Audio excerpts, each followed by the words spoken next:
Assalamualaikum warahmatullahi wabarakatuh. Tabik pun. Oke, jumpa kembali di podcast Sambang KPU, ruang bicara santai bersama KPU Kabupaten Pringsewu. Tempat bertukar informasi, pengetahuan, dan cerita seputar kepemiluan. Bersama saya Dharma, hari ini kita akan membahas masalah yang mungkin banyak dibicarakan akhir-akhir ini, yaitu masalah hukum. Ada bersama kita salah satu komisioner KPU Kabupaten Pringsewu. Beliau adalah Ketua Divisi Hukum dan Pengawasan. Silahkan perkenalkan diri, Pak. Ya, Assalamualaikum warahmatullahi wabarakatuh. Perkenalkan, saya Wendy Aprianto, Kadip Kepala Divisi Hukum dan Pengawasan KPU Pringsewu. Kalau di KPU sendiri, Pak, tugas dan fungsi di bagian hukum dan pengawasan itu sejauh mana, Pak? Iya, langsung dijawab nih, Mas. Ya. Jadi silakan. KPU pasti terikat pada aturan dan perundang-undangan. Ya. Kalau kita lihat di Undang-Undang 7 2017, jelas tugas KPU adalah sebagai pelaksana dan penyelenggara pemilu. Gitu. Lalu kemudian kalau kita melihat lebih rinci lagi mengenai tugasnya, ada 11 tugas sebenarnya yang ditugasi. Yaitu, pertama adalah kita harus melakukan penelaahan program dan pelaksanaan anggaran, lalu kemudian berkoordinasi dan melakukan pengendalian terhadap petugas pelaksana kepemiluan mulai dari PPK sampai KPPS di tingkat bawah, melakukan rekapitulasi dan pemutakhiran data pemilih, memberikan data pemilih kepada provinsi, lalu kemudian melakukan verifikasi dan pemutakhiran data pemilih, melakukan rekapitulasi atas perolehan suara baik DPD, DPRD, Presiden maupun Gubernur, lalu kemudian memberikan berita acara atau membuat berita acara dan sertifikat perolehan suara. Begitupun menentukan atau memberikan berita acara terkait penetapan anggota DPRD. Selanjutnya kita juga punya tugas untuk melaksanakan semua laporan yang diberikan oleh Bawaslu, dan yang terakhir kita punya tugas untuk melaksanakan semua tugas-tugas yang diberikan oleh KPU, provinsi dan RI dan atau perundang-undangan yang berlaku. Jadi secara Undang-Undang Nomor 7 sudah cukup jelas seperti itu. Namun kalau kita lihat lagi secara lebih rinci dalam tugas dan fungsi di PKPU Nomor 8 tahun 2019, jelas sebenarnya tugas divisi hukum fokus pada tugas dan fungsi hukum. Misalnya tugas divisi hukum pertama adalah memiliki tugas untuk melakukan penelaahan terhadap aturan dan keputusan KPU. Lalu kemudian memiliki tugas untuk melakukan advokasi dan penelaahan hukum. Lalu kemudian divisi hukum punya tugas untuk kemudian melakukan penyelesaian sengketa terhadap agenda kepemiluan baik tahapan ataupun non tahapan pada proses pemilihan atau pemilu gitu. Selanjutnya divisi hukum juga selanjutnya punya tugas untuk melakukan pengendalian internal, dan kemudian terakhir adalah memiliki tugas untuk melakukan penyelesaian sengketa administrasi atau pelanggaran administrasi, etika perilaku ataupun yang sifatnya etik begitu. Ya, jadi untuk catatan buat teman-teman pemilih, Undang-Undang 7 2017 itu Undang-Undang Pemilu kita yang terakhir. Nah, ya. Nanti bisa kalian juga coba baca-baca apa sih sebenarnya Undang-Undang Pemilu itu, apa aja isinya, bisa kalian baca juga. Terus mengenai pengendalian internal mungkin ya Pak, pengendalian internal bisa maksudnya biar teman pemilih tahu pengendalian internal itu yang seperti apa sih Pak, maksudnya perbedaannya dengan pengawasan tadi itu seperti apa gitu.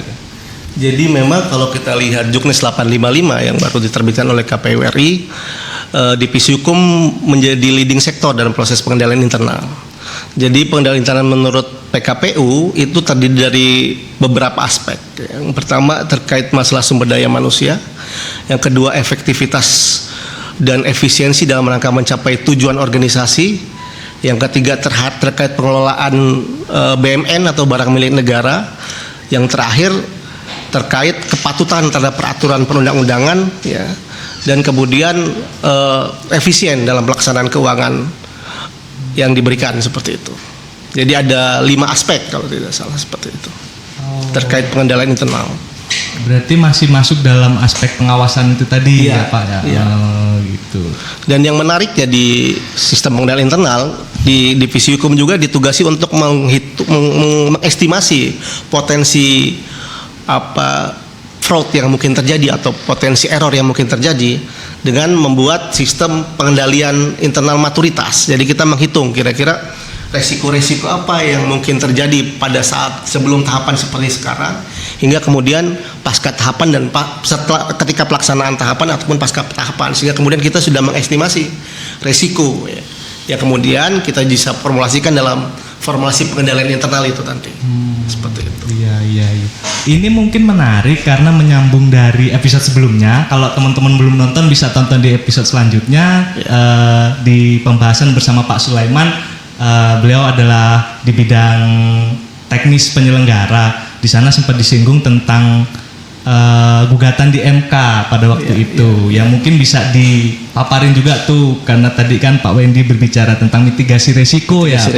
Mitigasi resiko terkait KPU kedepannya jangan sampai terulang kembali lah yang hal seperti itu. Mungkin bisa dipaparin sedikit. Iya. Jadi berdasarkan PKPU 8/2019 tadi kan jelas bosnya tugas divisi hukum adalah melakukan penyelesaian sengketa tahapan dan non tahapan pada saat pemilu dan pemilihan, begitu kan.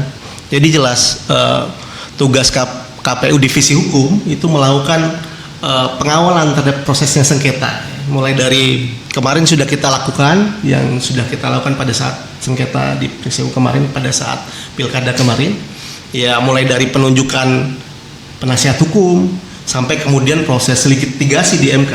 Kita sudah melakukan pengawalan dan penelahan terhadap substansi petitum, yang dibuat oleh penggugat di MK seperti itu. Dan alhamdulillahnya kita memenangkan proses itu gitu, dan terpilih, ya. Jadi tidak ada pemilihan ulang seperti itu. Oh ya, nggak kayak yang terjadi di Pesawaran. Tidak seperti itu. Oke, mungkin harapannya nih Pak ke depan gimana untuk kerja-kerja kita di KPU Kabupaten Pringsewu, khususnya di divisi hukum dan pengawasan?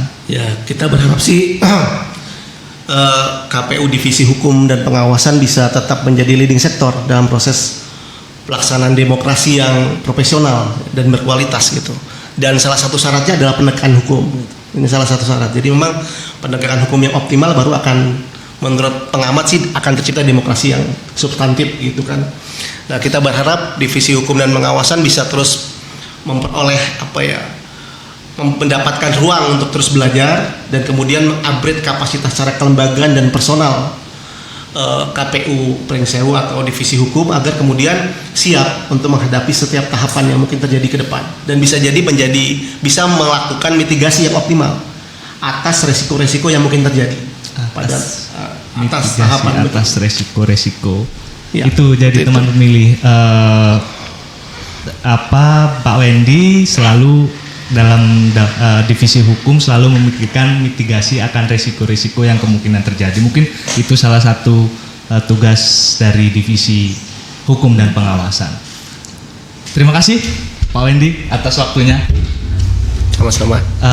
Untuk teman pemilih, kalau ada yang ingin berkomentar, kritik atau masukannya, silahkan tulis di kolom komentar di bawah, dan jangan lupa subscribe. Untuk saya akhiri, wabillahi taufiq wal hidayah. Wassalamualaikum warahmatullahi wabarakatuh. Saya Dharma, pamit undur diri.